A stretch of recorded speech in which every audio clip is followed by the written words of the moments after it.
இது மகிமை நேரம். ஆண்டவரே இயேசு கிறிஸ்துவின் நாமத்தினாலே இந்த 5ஆம் நாளுக்காக உங்களை வாழ்த்தி வரவேற்கின்றேன்.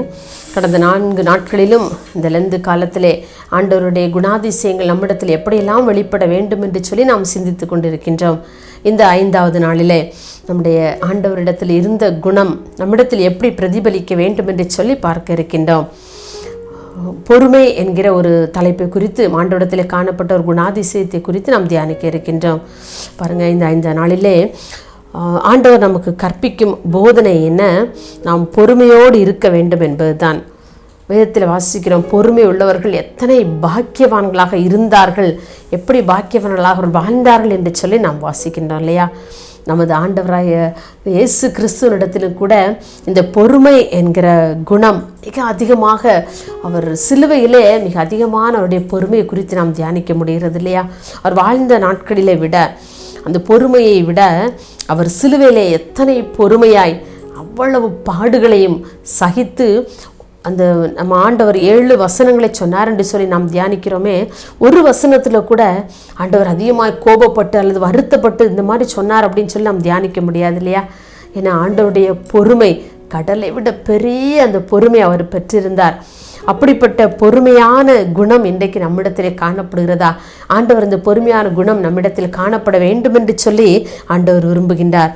பாருங்கள், தம்மை வாரினால் அடித்த போர் சேவகர்கள், தம்முடைய கரங்களிலும் கால்களிலும் ஆணியால் அடித்த போர் சேவகர்கள், ஆணி அறைந்தவர்கள், இன்னும் கூட அவர் ஈட்டியால் அவருடைய விழாவிலே குத்தின போர் சேவகர்கள், அவருடைய தலையிலே முள்முடி சூட்டினவர்கள், அவரை காரி உமிழ்ந்தவர்கள், தலையிலே குட்டினவர்கள் என்று சொல்லி எத்தனையோ பேர் அவரை சுற்றி நின்று கொண்டிருந்தாலும் அவர் யாரிடமோ அவருடைய வேதனையையோ அல்லது அவருடைய வசை சொற்களையோ எதையுமே அவர் வெளிப்படுத்தவில்லை, தன்னுடைய கோபத்தை வெளிப்படுத்தவில்லை. அதற்கு மாறாக அவர் மிக மிக மிக பொறுமையோடு இருந்ததைத்தான் நாம் வேதத்தில் வாசிக்க முடிகின்றது. இன்னும் கூட பார்த்தோம்னு சொன்னால், நான் யோசித்து பார்த்தேன், ஒருவேளை பிதாவினிடத்தில் சொல்கிறாரு, இவங்கெல்லாம் தெரியாமல் செய்கிறாங்கப்பா, நீங்கள் இவங்களை ஒன்றும் செய்திடாதீங்க, ஒருவேளை பிதா தன்னுடைய கோபத்தினாலே இவர்களை அழித்து போட்டுவிடக்கூடாதே அப்படிங்கிற ஒரு காரணத்துக்காக கூட அவர் தன்னுடைய பிதாவினிடத்திலே அவர் பரிந்து பேசுகிறவராக இருந்தார். பாருங்க, இந்த இடத்துல நான் இருந்தால் நான் என்ன செய்திருப்பேன்? நான் யோசித்து பார்ப்பேன், என்னை குறித்து ஒருவேளை இப்படியெல்லாம் எனக்கு விரோதமாக ஒரு பெரிய கூட்டம் கூடி எனக்கு விரோதமாக இப்படியெல்லாம் பேசுனாங்கன்னா செஞ்சாங்கன்னா, நான் அந்த இடத்துல இருந்திருந்தா இத்தனை கோபமான சொற்களெல்லாம் நான் பேசியிருப்பேன்ல, அவங்க எவ்வளவாய் அவங்கள வசை மாதிரி பொழிந்திருப்பேன் இல்லையா? ஆனால் ஆண்டவர் எந்த ஒரு எப்படி ஒரு மயிர் கத்தரிக்கிறவனுக்கு முன்பாக நிற்கிற ஒரு ஆட்டுக்குட்டியை போல், அந்த ஆட்டுக்குட்டிக்கு தெரியும் நம்ம எங்கேயும் தப்பி ஓட முடியாது, இந்த இடத்துல இருந்து தான் ஆகணும்னு சொல்லி இந்த ஆட்டுக்குட்டி ரொம்ப அமைதியாக நிற்கும்ல, அதை போல ஆண்டவரும் மிக அமைதியாக மிக பொறுமையோடு அப்படியே எல்லா பாடுகளையும் சகித்தவராய், அதிலும் மற்றவர்களுக்காக பிதாவினிடத்திலே பரிந்து பேசுகிறவராக காணப்படுகின்ற அந்த பொறுமையான குணத்தை பற்றி நாம் தியானிக்கும் பொழுது நம்மிடத்தில் உண்மையாகவே அந்த பொறுமை என்பது என்னிடத்திலே நான் யோசித்து பார்ப்பேன், என்னிடத்திலே பொறுமை 1% கூட இருக்காதுன்னு நான் சொல்லி யோசிப்பேன்ல. ஆனால் ஆண்டவர் சொல்கிறார், அப்படிப்பட்ட பொறுமையான குணம் இன்றைக்கு நம்மிடத்தில் இருக்க வேண்டும் என்று சொல்லி, இந்த லெந்து காலங்களில் அப்படிப்பட்ட குணங்களை நாம் பெற்றுக்கொள்ள வேண்டும் என்று சொல்லி நாம் அதிகமாய் பிரயாசப்படுவோம். ஆண்டவரிடத்தில், ஏசப்பா நீங்கள் உங்களிடத்தில் இருந்த அந்த குணம் என்னிடத்திலும் அது பிரதிபலிக்க வேண்டும், அப்பொழுதுதான் நான் ஒரு கிறிஸ்தவள், அப்பொழுதுதான் நான் ஒரு கிறிஸ்தவன் என்று சொல்லி நாம் மார்த்தட்டி கொள்ள முடியும். இல்லை, நானும் பேர் கிறிஸ்தவளாக வாழ்வதில் எனக்கு எந்த பிரயோஜனமே இல்லை. நம் ஆண்டவரிடத்தில் காணப்பட்ட பொறுமை நம்மிலும் காணப்பட நாம் ஆண்டவரிடத்தில் கெஞ்சுவோம். நம்ம ஆண்டவருக்கு அடுத்தபடியாக நாம் யோபின் பொறுமையைத்தான் குறித்து வேதத்தில் நாம் பார்க்க முடிகின்றது. வேற யாரும் அவ்வளவு பொறுமையோடு இருந்ததை நாம் வேதத்திலே நாம் வாசித்து பார்க்க முடியவில்லை. இயேசுவுக்கு பிறகு எடுத்துக்காட்டாய் கூறக்கூடிய ஒரே ஒரு நபர் அந்த யோபு மாத்திரமே.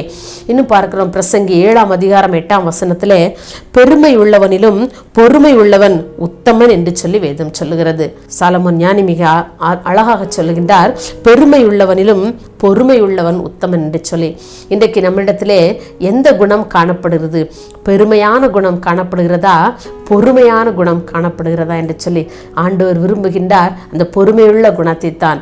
பெருமை உள்ளவனிடத்திலே நிச்சயமாக ஆண்டவர் வாசம் பண்ண முடியாது, அந்த இருதயத்திலே நிச்சயமாக அவர் வாசம் பண்ண முடியாது.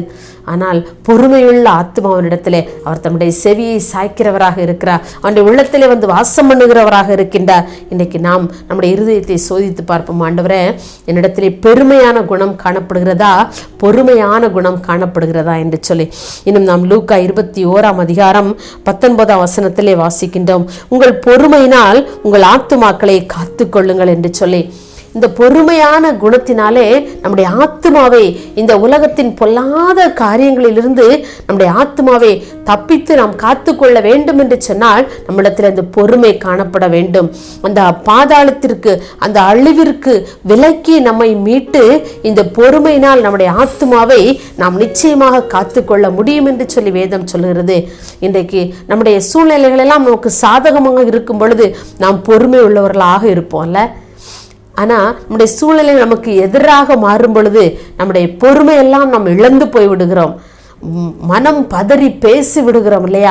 ஆனால் எல்லா சூழ்நிலைகளிலும் நாம் ஆண்டவரை போல பொறுமையோடு இருக்க நாம் கற்றுக்கொள்ளுவோம். இயேசுவின் பொறுமையை நாம் பின்பற்ற இந்த காலங்களில் நாம் அறிவுறுத்தப்படுகின்றோம். இந்த சிலுவைய தியானங்கள் ஒவ்வொன்றிலும் ஆண்டவருடைய பொறுமை நாம் பார்க்கிறோமே. அப்படிப்பட்ட பொறுமை நம்மிடத்திலும் வருவதற்கு ஆண்டவர் விரும்புகின்றார். பாம்பு பாருங்க, நீங்க பாம்பு பார்த்தீங்கன்னா அது ஓடிக்கிட்டே இருந்தால் அது பாட்டு ஓடிக்கிட்டே இருக்கும். ஆனால் யாராவது ஒரு சின்ன கல்லோ ஒரு குச்சை தூக்கி அது மேலே போட்டோன்னா அந்த நல்ல பாம்புலாம் பார்த்திங்கன்னா அப்படியே தலையை தூக்கி படம் எடுக்க ஆரம்பிச்சிடும் இல்லையா? அதனுடைய குணத்தை அப்போ தான் அது வெளிப்படுத்தும். ஊந்துட்டே போகும்போது எல்லா பாம்பும் ஓடுற மாதிரி வளைஞ்சு எல்லா பாம்பும் ஓடிக்கிட்டே இருக்கும். ஆனால் அது நல்ல பாம்பு அது மேலே ஏதோ ஒன்று பட்டுருச்சுன்னா அப்படியே தலையை தூக்கிடும். அதே போல் தான் நம்முடைய குணமும். நம்ம ஓடிக்கிட்டே இருந்தோன்னா ஓடிக்கிட்டே இருப்போம். யாராவது நம்ம வந்து சீண்டிட்டாங்கன்னா அப்போ தான் தெரியும். நம்ம அடிக்கடி பேசுவோம்ல, என்னை பற்றி உனக்கு தெரியாது, என்னை பற்றி ஏதாவது சொல்லிப்பார், அப்போ தான் என்னுடைய குணம் உனக்கு தெரியும்னு சொல்லி பேசுகிறோம்ல. ஆமாம், ஆனால் அப்படி இல்லை. ஆண்டவர் சொல்லுறா, அந்த வேளைகளிலும் நாம் எப்படி இருக்கணுமா? பொறுமையோடு இருக்க கற்றுக்கொள்ள வேண்டும். நம்முடைய வாழ்க்கையிலே பொறுமையினால் நம்முடைய ஆத்மாவை நாம் காத்துக்கொள்ள முடியும். நம்முடைய ஆத்மாவை அழிவு நின்று நாம் தப்புவித்துக் கொள்ள முடியும் என்று சொல்லி நமக்கு வேதம் சொல்லுகிறதே. அப்படிப்பட்ட பொறுமையை நாம் ஆண்டவரிடத்திலே கற்றுக்கொள்வோம். ஆண்டவர் எப்படி பொறுமையோடு இருந்தார் என்று சொல்லி நாம் வேதத்திலே வாசிக்கிறோமே, ஒவ்வொரு நாட்களையும் தியானிக்கிறோமே. விசேஷமாக இந்த லெந்து காலங்களில் அவருடைய பொறுமை குறித்து, அவருடைய சிலுவையின் பாடுகளை குறித்து நாம் தியானிக்கிறோமே. இந்த பொறுமை எனக்குள்ளும் வேண்டும் என்று சொல்லி நாம் ஆண்டவரிடத்திலே கேட்போமா? மிகவும் அதிகமாக நேசிக்கிறேன் எங்கள் அன்புலே சாமி, இந்த அருமையான இந்த 5ஆம் நாளின் காலை வேளைக்காக உமக்கு நாங்கள் நன்றி செலுத்துகிறோமப்பா. ஆண்டவரே, இந்த 5ஆம் நாளில் கூட நாங்கள் பொறுமை உள்ளவர்களாக நாங்கள் காணப்பட வேண்டும், இந்த உலகத்திலே வாழ வேண்டும் என்று எங்களுக்கு நீங்கள் கற்று தந்திருக்கிறீங்கப்பா. ஒருவேளை எங்களுடைய சூழ்நிலைகள் எல்லாம் எங்களுக்கு பாதகமாக இருந்தாலும் கூட நாங்கள் எல்லா நிலைமையிலும் ஐயா நாங்கள் பொறுமையோடு எங்களுடைய ஆத்துமாக்களை காத்துக்கொள்ள கர்த்தர் எங்களுக்கு நீங்கள் உதவி செய்யும்படியாக ஜெபிக்கிறோம். எங்களுடைய சூழ்நிலைகள் எப்படி மாறினாலும் நாங்கள் ஆண்டவரே பொறுமையை மாத்திரம் இழந்து போகாதபடி எங்களை நீங்கள் காத்துக்கொள்ளும்படியாக ஜெபிக்கிறோம் ஐயா. ஆண்டவரே, நீர் அனுபவித்த பாடுகளை விடவா எங்களுக்கு மேலான பாடுகள், அனுபவித்த துன்பங்களை விடவா எங்களுடைய வாழ்க்கையில் மேலான துன்பங்கள் நாங்கள் அனுபவிக்க போகிறோம் ஐயா. இல்லை ஆண்டவரே, எந்த பாடுகளும் உம்மை தாண்டி எங்களுக்கு வருவதில்லை சாமி. ஆண்டவரே, நாங்கள் பாடுகளின் வழியாய் கடந்து போனாலும், துன்பங்களின் வழியாய் கடந்து போனாலும் நாங்கள் பொறுமையோடு அதை சகித்து கொள்ள எங்களுக்கு நீங்க பலன் தரும்படியே ஜெபிக்கிறோம் ஐயா. ஆண்டவரே, பெருமை உள்ளவனும் பொறுமை உள்ளவன் உத்தமன் என்று சொல்லி நாங்கள் வேதத்திலே வாசிக்கிறோமே. அப்படிப்பட்ட பெருமையான குணங்கள் எல்லாவற்றையும் எங்களை விட்டு அழித்து போட்டு பொறுமையுள்ள குணத்தை ஆண்டவரே, அந்த அலங்காரமான அந்த பொறுமையை நாங்கள் அணிந்து கொள்ள கர்த்தர் எங்களுக்கு உதவி செய்யும்படியா ஜெபிக்கிறோம் ஐயா. பொறுமையற்று நாங்கள் மனம் பதறி வார்த்தைகளை பேசிவிடாதபடி எல்லா சூழ்நிலைகளிலும் நாங்கள் பொறுமையோடு எங்களுடைய ஆத்மாவை காத்துக்கொள்ள எங்களுக்கு நீங்க பலன் தரும்படியா ஜெபிக்கிறோம். இப்படிப்பட்ட லெந்து காலங்களில் நாங்கள் அதிகமாய் உம்முடைய குணாதிசயங்களை தியானிக்கும்படியாய் கொடுக்கிற மேலான கிருபைகளுக்காகவும் நாங்கள் ஸ்தோத்தரிக்கிறோம். நாங்கள் தியானிக்கிறவர்களாய் மாத்திரமல்ல, அதை எங்களுடைய வாழ்க்கையிலே ஆண்டவர் அதை செயல்முறைப்படுத்த கர்த்தர்களுக்கு உதவி செய்யும்படியா ஜெபிக்கிறோம். அப்படியே நீங்க செய்ய போறதற்காக உமக்கு நன்றி. இயேசுவின் நாமத்திலே தாழ்மையை கேட்கிறோம் பிதாவே, ஆமேன்.